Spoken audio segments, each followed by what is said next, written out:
Est-ce que tu peux juste répéter avec moi évangélisation? Que l'évangélisation tire son origine dans le mot évangile, qui signifie tout simplement bonne nouvelle. Et évangélisation, c'est l'action d'évangéliser. Et cette action est donnée à tous ceux qui ont reçu Jésus-Christ comme Seigneur et Sauveur. Amen. Est-ce qu'il y a ceux qui ont reçu Jésus-Christ comme Seigneur et Sauveur ici? Je vois qu'il y a quelques personnes. Est-ce que tout le monde a reçu Jésus-Christ comme Seigneur et Sauveur?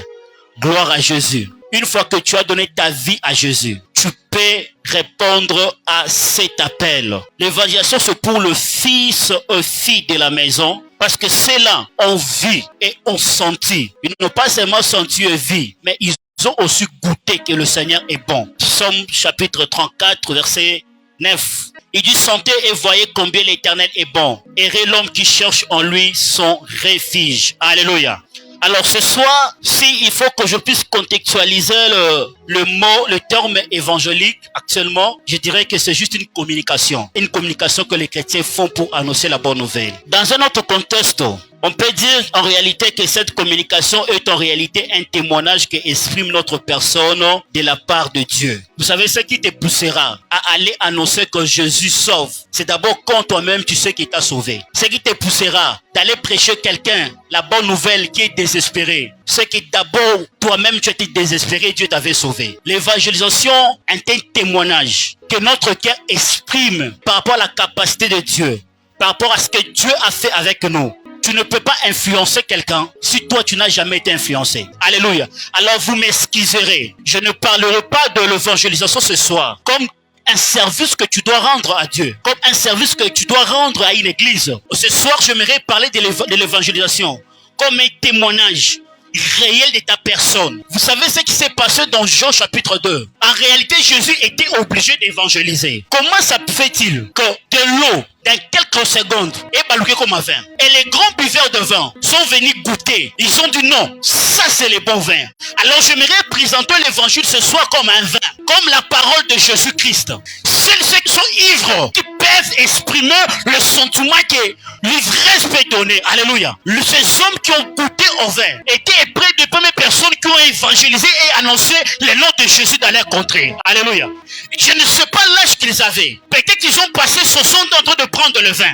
Ils ont l'expérience du saveur du vin. Mais ces jours-là, un vin qui a été fabriqué pendant quelques secondes a dépassé tout le vin qu'ils ont consommé. Ce n'était pas un sentiment qui était gardé dans leur cœur, mais c'était un sentiment qui les a poussés à aller dire aux gens qu'ici il y a le bon vin. Alléluia. Bien aimé, lorsque tu goûtes à la vie de Jésus, ça ne doit pas rester dans ton cœur. Ça doit te pousser à aller dire aux gens: j'ai rencontré un Dieu, j'ai rencontré un roi capable de changer la vie des gens. Un vrai chrétien, c'est celui qui n'a pas honte de partager sa foi avec les autres. Moi, sous-thème ce soir, c'est une question que je vais te poser. As-tu goûté à la bonne nouvelle de Dieu? Chers frères et sœurs, avez-vous goûté à cet évangile qui nous a parvenu jusqu'ici? Ce buveur de vin, ils ont compris que ce qui sortait de Jésus était quelque chose qui ne faillit jamais.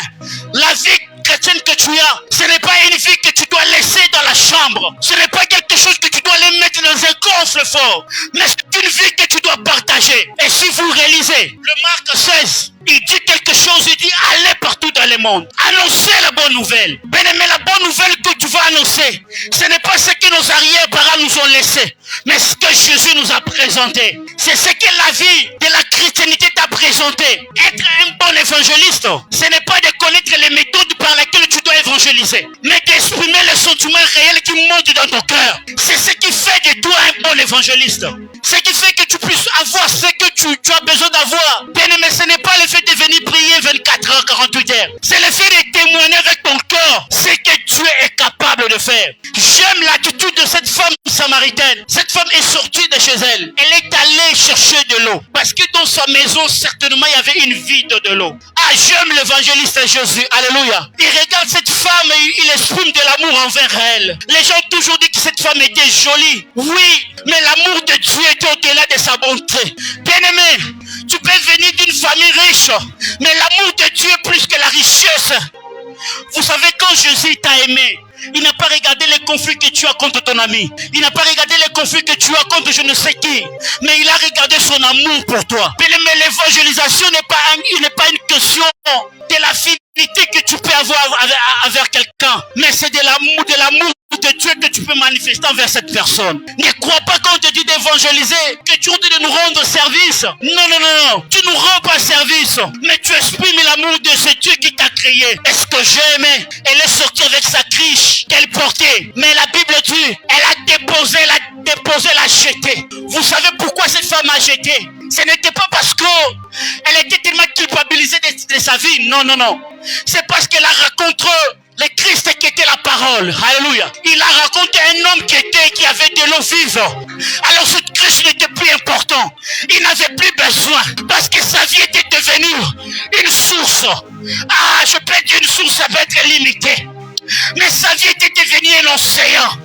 Où toute personne devait commencer à venir, entrer chez lui, en train d'épuiser de l'eau. Dans cette histoire, elle n'a pas bu du vin. Elle n'a pas été ivre du vin. Elle a été ivre de la parole. L'ivresse l'a poussée à aller dans sa contrée. Annoncer Jésus. Dieu, quand j'ai rencontré un homme, cette fois-ci, cette femme n'avait plus honte de sa vie qu'elle cachait. Elle pouvait dire très haut, j'ai rencontré un homme qui m'a tout dit, Mais lorsque ces personnes sont à la rencontre de Christ, on vit la personne que la femme a appelée le Messie, que la femme a dit qu'il m'a tout dit. La Bible dit, ils ont dit à la femme, ce n'est plus à cause de ce que tu nous as dit, mais parce que nous l'avons entendu. Alléluia. J'aimerais dire à quelqu'un, quand tu iras évangéliser, le premier pas sera peut-être ton histoire, sera peut-être ton témoignage, mais le reste, c'est Dieu qui manifestera sa gloire. La femme était juste un canal par lequel le Samaritain devait découvrir le salut en Jésus-Christ. Mais l'expérience de toute une vie, la guérison de toute une vie, la richesse de toute une vie, le salut de l'éternité, ils ont découvert en Jésus. Ici, je ne suis pas venu te prêcher une doctrine, mais je suis venu te motiver à réveiller cette personne qui s'endort en toi. Si ces hommes de la fête étaient ivres du vin, mais cette femme, la Samarie n'a pas été ivre du vin. La Samarie a été ivre de la parole de Jésus. Tu es devenu chrétien, bien-aimé. Gloire à Dieu, je glorifie Dieu pour ta vie. Mais qu'est-ce que tu fais de ta vie?